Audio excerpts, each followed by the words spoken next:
law. In the United States, the most privatized, capitalist country on the planet, it should come as no surprise that it also has the largest prison population in the world, growing every year. Statistically, most of these people are uneducated and come from poor, deprived societies. And, contrary to propaganda, it is this environmental conditioning which lures them into criminal and violent behavior. However, society looks the other way in regard to this point. The legal and prison systems are just more examples of how our society avoids examining the root causes of behavior. Billions are spent each year on prisons and police, while only a fraction is spent on programs for poverty, which is one of the most fundamental variables responsible for crime to begin with. And as long as we have an economic system which prefers and in fact creates scarcity and deprivation, crime will never go away.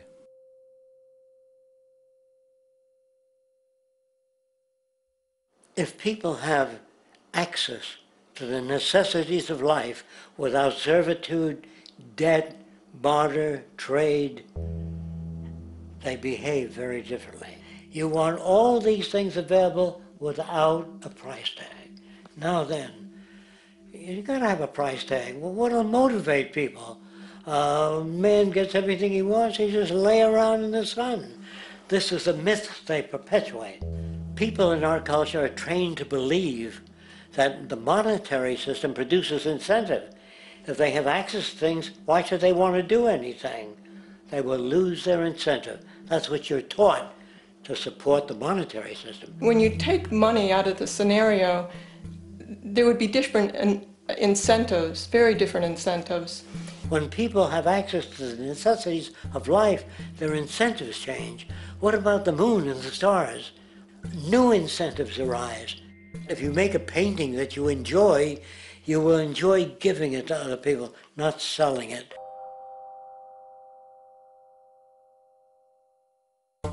I think most of the education that I've seen today is essentially producing a person for a job. It's very specialized. They're not generalists. People don't know a lot about a lot of different subjects. I don't think you could get people to go to war if they knew a lot about a lot of things. I think education is mostly rote, and they're not taught how to solve problems. They're not given the tools, emotionally or within their own field, of how to do critical thinking. A resource-based economy, the education would be very different. Our society's major concern is mental development and to motivate each person to their highest potential. Because our philosophy is the smarter people are, the richer the world, because everybody becomes a contributor. The smarter your kids are, the better my life will be, because they'll be contributing more constructively to the environment and to my life, because everything that we devise within a resource-based economy would be applied to society. There would be nothing to hold it back. Patriotism, weapons, armies, navies, all that is a sign that we're not civilized yet. Kids will ask their parents, didn't you see the necessity of the machines? Dad, couldn't you see that war was inevitable when you produce scarcity? Isn't it obvious? Of course the kid will understand that you were pinheads, raised merely to serve the established institutions. We're such an abominable, sick society that we won't make the history book. They just say that large nations took land from smaller nations, used force and violence. You'll get history talked about as corrupt behavior all the way along until the beginning of the civilized world. That's when all the nations worked together. World unification, working toward common good for all human beings, and without anyone being subservient to anyone else, without social stratification, whether it be technical elitism or any other kind of elitism, eradicated from the face of the earth. The state does nothing because there is no state. Because there is no state. The system I advocate, a resource-based global economy, is not perfect. It's just a lot better than what we have. We can never achieve perfection.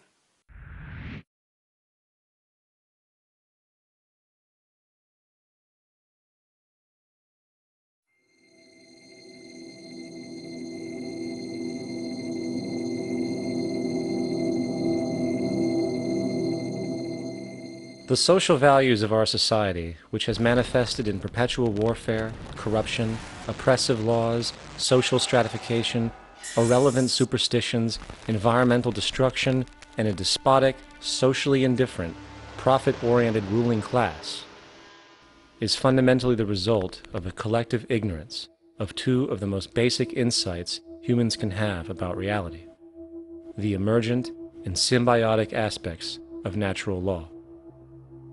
The emergent nature of reality is that all systems, whether it is knowledge, society, technology, philosophy, or any other creation, will, when uninhibited, undergo fluid, perpetual change.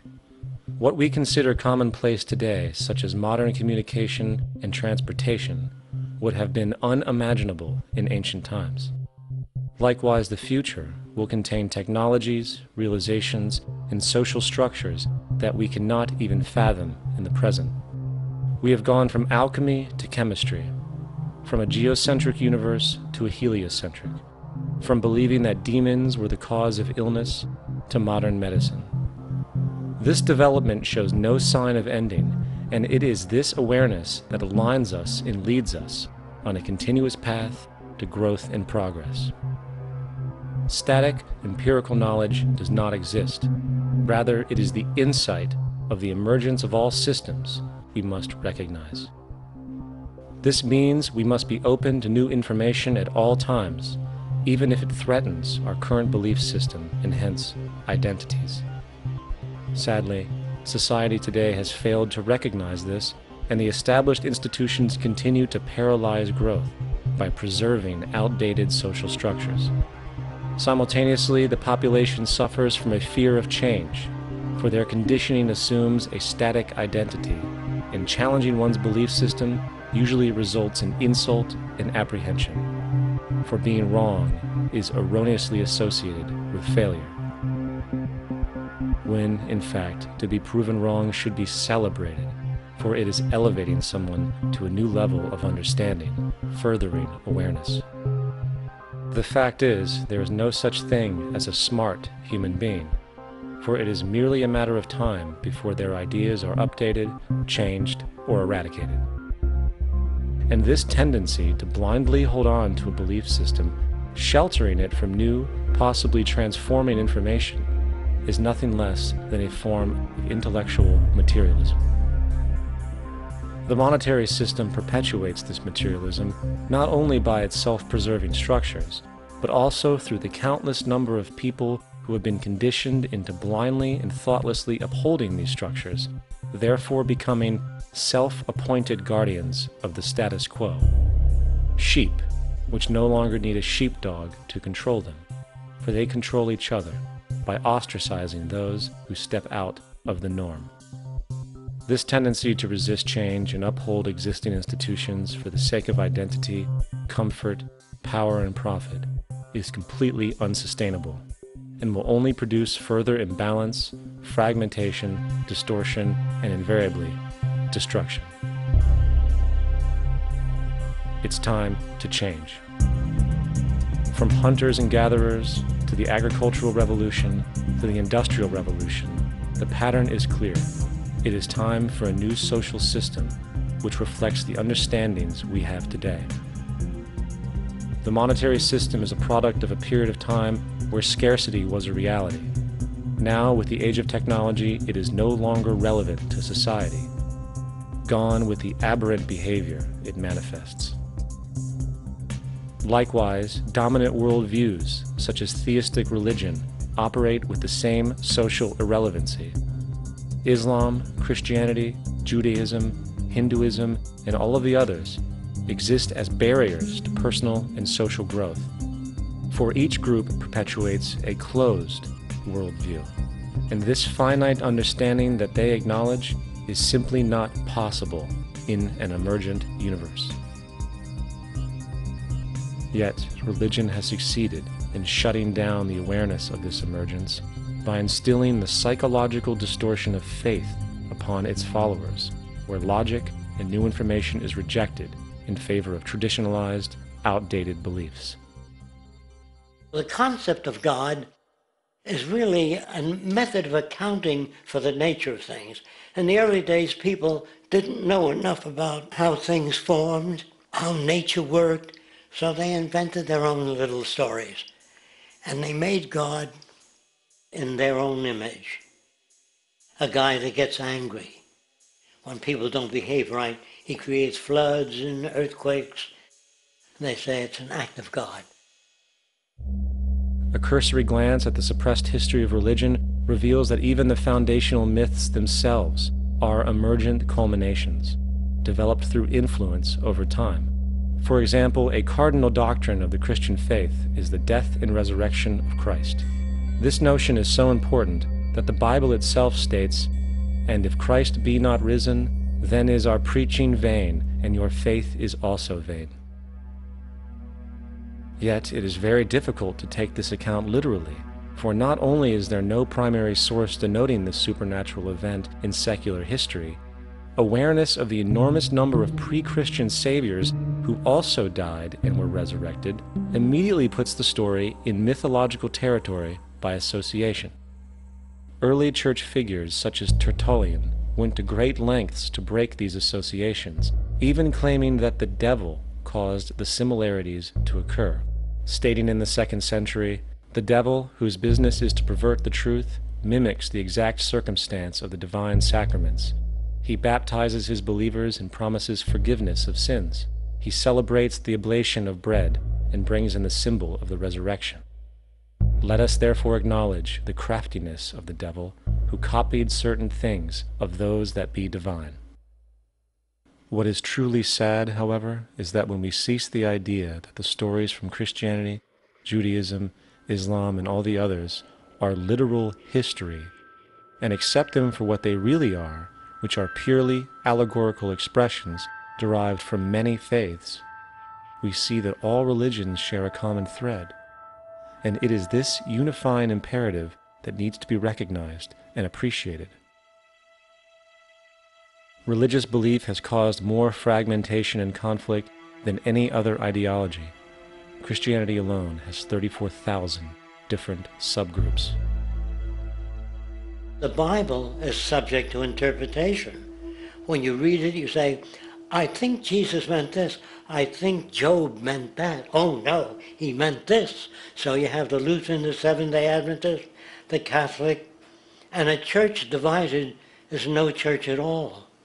And a church divided is no church at all. And this point on division, which is a trademark of all theistic religions, brings us to our second failure of awareness, the false assumption of separation through the rejection of the symbiotic relationship of life. Apart from the understanding that all natural systems are emergent, where all notions of reality will be constantly developed, altered, and even eradicated, we must also understand that all systems are, in fact, invented fragments, merely for the sake of conversation.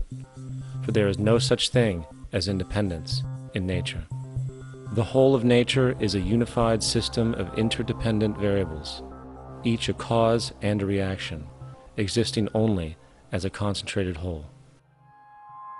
You don't see the plug connected to the environment, so it looks like we're free, wandering around.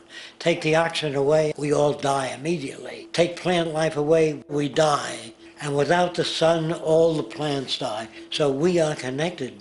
We really must take into account the totality. This isn't just a human experience on this planet. This is a total experience. And we know we can't survive without plants and animals. We know we can't survive without the four elements, you know. And so when are we going to really start taking that into account?